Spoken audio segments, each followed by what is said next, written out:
మద్యం కుంభకోణం ఈడీ రాకతో తాడేపల్లి ప్యాలెస్ ప్రకంపనలు మొదలైనాయి. రాజ్ కస్ రెడ్డి, వాసుదేవ్ రెడ్డి దగ్గర 15 మంది ఈడీ అరెస్ట్ చేయడంతో హవాలా కుంభకోణాలు, మద్యం కుంభకోణం పరాకాష్ఠకు చేరింది. వేల కోట్ల రూపాయలు ప్రజల ఆరోగ్యాన్ని తాకట్టు పెట్టి 2019-24 5 సంవత్సరాలు జగన్మోహన్ రెడ్డి ముఖ్యమంత్రిగా తాడేపల్లి ప్యాలెస్ కేంద్రంగా వేలాది కోట్ల రూపాయలు దోపిడీ అంతా. సిట్ విచారణలో 52 మంది ముద్దాయిలు అరెస్ట్ అవడం జరిగింది. ఈడీ రాకతో ప్రధాన నిందితులు జగన్మోహన్ రెడ్డికి స్నేహితులు, సలహాదారులు, సెక్రటరీలు, శాసనసభ్యులుగా పనిచేసిన వాళ్ళు, పార్లమెంటు సభ్యులుగా పనిచేసిన వాళ్ళు, మంత్రులుగా పనిచేసిన వాళ్ళు మొత్తం కూడా కటకటాలు లెక్క పెట్టడానికి సిద్ధంగా ఉన్నారు. ఆల్రెడీ కొంతమంది జైలుకి వెళ్ళొచ్చారు, కొంతమంది వెళ్ళటానికి సిద్ధంగా ఉన్నారు. ఈ కుంభకోణం అంతా కూడా 5 ఏళ్లలో అడ్డగోలుగా నిబంధనలన్నీ మార్చి డిస్టిలరీస్ అన్ని కూడా చేజిక్కించుకొని, డిస్టిలరీ కెపాసిటీ 1000 కేసులు తయారైతే కరెంటుతో అయితే భవిష్యత్తులో వచ్చే ప్రభుత్వాలు ఎన్ని కేసులు తయారయ్యో లెక్క పెడతారు, లెక్కలు బయటకు వస్తాయని జనరేటర్లు పెట్టి లెక్కరు దోపిడీ చేశారంటే ఏ విధంగా క్రిమినల్స్ అధికారంలోకి వస్తే, సేజెండ్ క్రిమినల్స్ చట్టాలను చేతిలో తీసుకుంటే వ్యవస్థీకృత నేరాలు ఏ విధంగా చేస్తారు, కిక్ బ్యాక్లు ఏ విధంగా తీసుకుంటారు, సూట్ కేస్ కంపెనీలు ఏ విధంగా పెడతారు అనేది ఏ విధంగా 5 ఏళ్ల అనుభవం. గతంలో సిబిఐ ఈడీ కేసుల్లో దగ్గర 11 ఈడీ కేసులు, సిబిఐ కేసుల్లో ముద్దాయిలుగా ఉన్న జగన్మోహన్ రెడ్డి కావచ్చు, విజయసాయి రెడ్డి కావచ్చు, వైసీపీ నాయకులు ఆ రోజు వేల కోట్ల కుంభకోణాల్లో ఉన్నారు. కాబట్టి వాళ్ళు రాజ్యాధికారం సంపాదించిన తర్వాత ఇవాళ పేదలు ఎవరైతే కాయ కష్టం చేసుకుని ఆ సాయంత్రానికి తాగే సీసాలో కూడా నాసిరకం మద్యం పెట్టి దగ్గర 30,000 మంది ఆ రోజు 5 ఏళ్లలో చాలా మంది హాస్పిటల్స్ లో గానీ ఇళ్ల దగ్గర గానీ చనిపోయిన పరిస్థితులు ఉన్నాయి.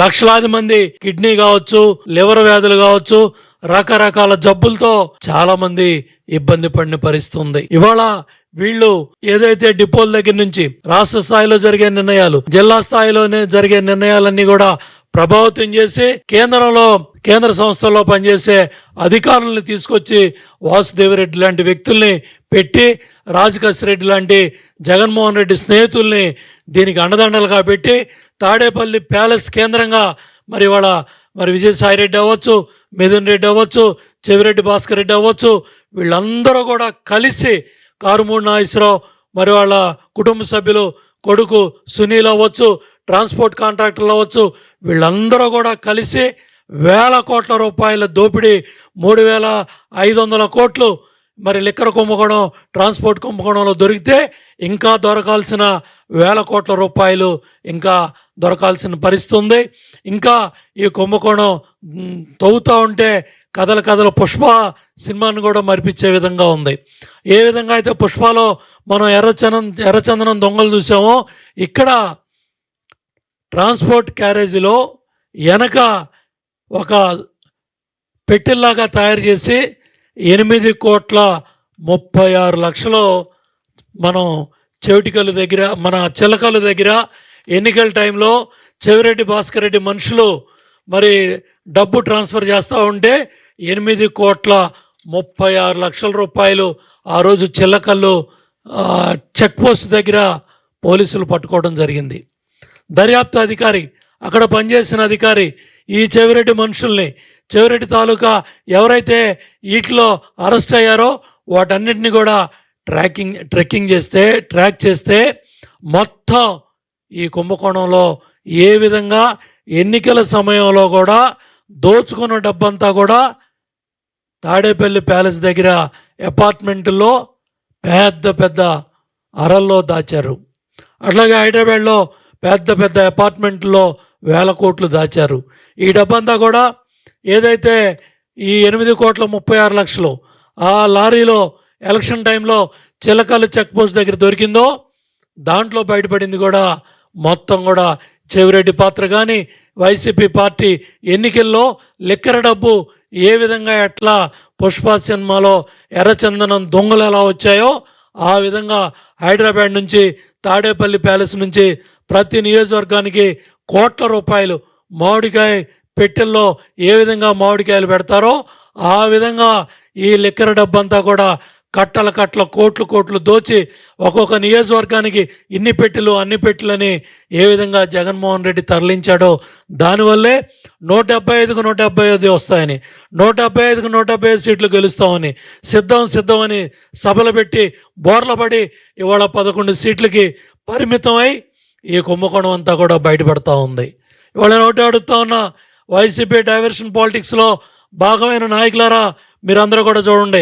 కారుమూడి నాగేశ్వరరావు అవ్వచ్చు, కారుమూడి సునీల్ అవ్వచ్చు, వాళ్ళ కుటుంబ సభ్యులు అవ్వచ్చు, ఇవాళ శాసనసభ్యులుగా, మంత్రులుగా, ఎంపీలుగా మరి చెవిరెడ్డి భాస్కర్ రెడ్డి అవ్వచ్చు, మరి అట్లాగే మరి రాజకేశ్ రెడ్డి జగన్మోహన్ రెడ్డి స్నేహితుడు అవ్వచ్చు, విజయసాయి రెడ్డి అవ్వచ్చు, మిథున్ రెడ్డి అవ్వచ్చు, వీళ్ళందరూ కూడా ఇవాళ జగన్మోహన్ రెడ్డి అవినీతి లిక్కర్ సామ్రాజ్యంలో వీళ్ళందరూ కూడా భాగస్వాములై రాజమండ్రి జైలుకి, విజయవాడ జైలుకి, రకరకాల జైళ్లు పాలై ఇవాళ మళ్ళీ డైవర్షన్ పాలిటిక్స్లో జగన్మోహన్ రెడ్డి ఈ లిక్కర్ కుంభకోణంలో ఈ వాస్తవాలన్నీ కూడా బయటకు చర్చ రాకుండా ఏదో ఒక విషయం మీద డైవర్షన్ పాలిటిక్స్ చేస్తూ ఇంత పెద్ద కుంభకోణం ఇవాళ దేశ చరిత్రలో ఒక డాక్యుమెంటరీ తీయాల్సినంత చరిత్ర ఉన్న ఈ కేసు.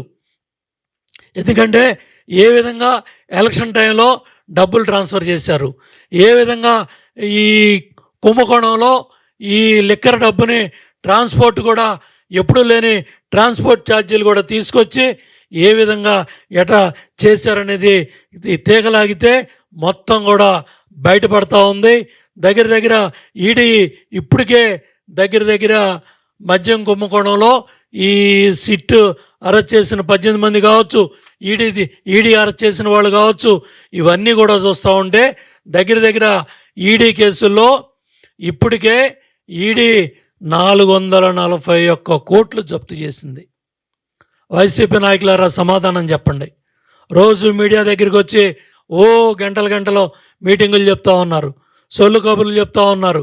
ఇవాళ పేదవాడు తాగే మద్యం, ఎవడ సామాన్యుడి కాయ కష్టం చేసుకొని వచ్చి తాగే సీసాలో కూడా నాసిరకం మద్యం పెట్టి లిక్కర్ కుంభకోణం పెట్టి వీళ్ళు ఇవాళ టెక్కర్ అంటే టి ఈశ్వర్ కిరణ్ కుమార్ రెడ్డి బినామీ సంస్థ టెక్కర్.